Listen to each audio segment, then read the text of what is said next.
در قبر با کدام زبان صحبت میکنند؟ عربی یا زبان خود؟ این خیلی مهم است.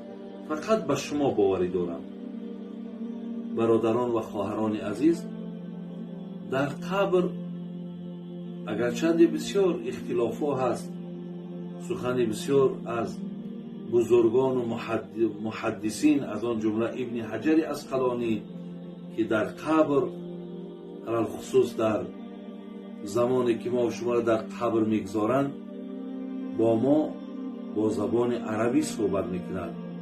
ما را از مردی که خداوند او را همچون پیامبر گردانید و همچون از اللهی که خالق ماست، از دینی که الله مهربان برای بندگانش فرستاده است، از این با زبان عربی میپرسند.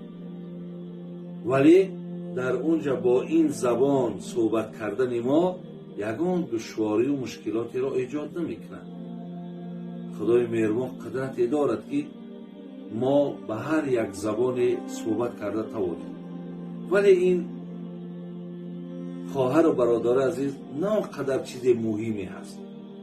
امکان دارد که حتی با زبان خودت هم تو را در داخل قبر پرسند.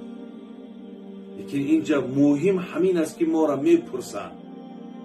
ما در داخل قبر مورد پرسش قرار میگیریم. آیا در این سوال و جواب حال ما چی میشود؟ این مشکل تر است، زبانش نه.